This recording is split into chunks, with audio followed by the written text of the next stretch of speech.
Okay, so we all know that in mid 2010s there was a lot of space movies going on. Gravity, Interstellar, and of course The Martian. That Matt Damon was in Interstellar and in this one. One of the year's best films, says Sean O'Connell. Epic, says Scott Mantis of Access Hollywood. And the best movie on this and any other planet, says Pete Hammond of Deadline. Matt Damon gave his best performance ever. Yeah, isn't his best performance ever. Leads a stellar cast in this breathtaking sci-fi adventure from legendary director Ridley Scott, based on the #1 New York Times best-selling novel by Andy Weir. During a manned mission to Mars, American astronaut Mark Watney is presumed dead and left behind by his crew. He's still alive, and now he must find a way to contact Earth and survive on a barren planet with meager supplies, in the hope that an international team of scientists can devise a near impossible rescue plan to bring him home. Probably no doubt influenced by the events of Apollo 13. Let's have a man be on Mars and be the first ever Martian, even though he's human, and there is no sign of extraterrestrial life. It's just one man and a team of people trying to rescue him. That's what makes this work so damn well. When I first saw this in theaters 11 years ago, I'm old. I liked it, and I'm also doing this one as a as a request for Z-Man. This one's for you. Finally getting around to it. This one still holds up so fantastically at 2 hours and 20 minutes. Dang near perfect. It's a really dang good movie.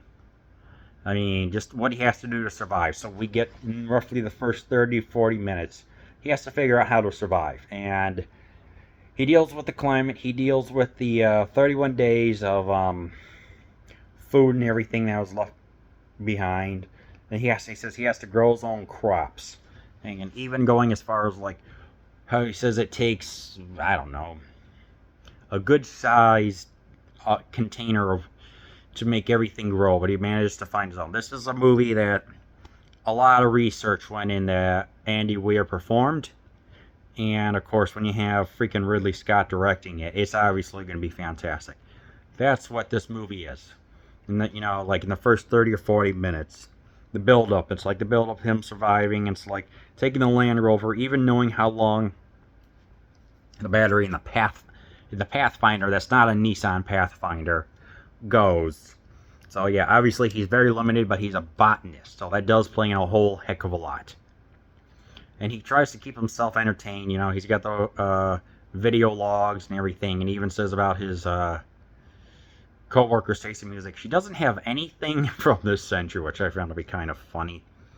All the meanwhile, NASA is working their butts off, and it's like they think that he's presumed deceased, but then they notice some images that are moving, and ultimately they say, yeah, he's still alive, let's bring him home.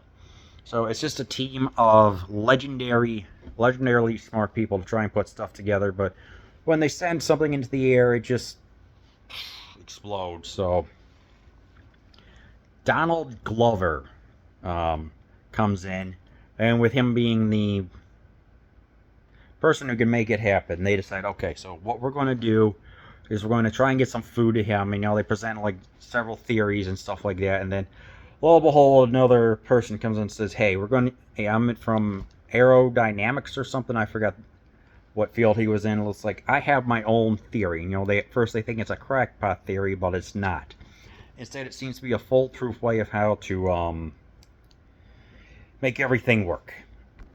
And of course, there's also the drama of trying to, should we notify the 4 or 5 other astronauts that are returning to Earth? And so there's some drama going on there. But it's mixed with comedy enough that, yes, at the time, this was a true great cinematic achievement. It's like the comedy especially comes from Damon. It's like he's able to blend the serious with the more comedic moments, including, hey, Mars, I am going to botanize the heck out of you, and I am going to have to science the S word out of this. The quips about the music and stuff like that. And at the same time, how they have to communicate with him in such a manner that it works. Everything feels natural and great. We get the drama going on the Earth. It's like this movie is a summer blockbuster, but it's not like it's hollow. It's enough going on the surface level to where you can get some entertainment, and simultaneously, if you have an understanding of like the way how rockets operate and all the NASA calculations and everything else that I don't know about, you will understand it. So I'm like kind of in between because I can see like the archetypes going on and the international relations and everything else, and just having to come up with creative, non-conformist ideas of how to get them the heck off. So obviously, even with like the atmosphere that's on Mars, like obviously it can be when it's cold. It's what is that? 160 degrees Fahrenheit cold, and as hot as is comfortable 68. Huh. You gotta love the dichotomy occurring there, you know.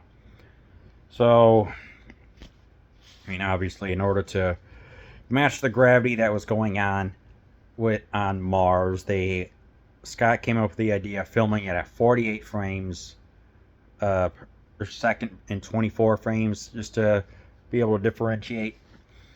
But it was like, you know, obviously they had Matt Damon talk in post-production to convey, because obviously he's wearing a helmet and they can't exactly have some garbled talking coming from his suit. So they found some creative ways around that. So really, a lot of interesting behind-the-scenes stuff, you know.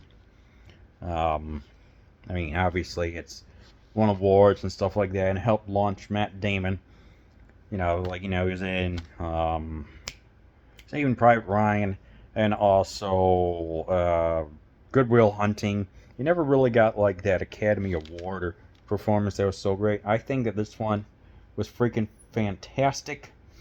The gag reel, we get to see the Hermes and Ares and everything else, and just the lead up towards what happens at the end when they finally rescue him. So good. Such a freaking great movie. Z-Man, hope I did this justice. This one's for you. Watch The Martian.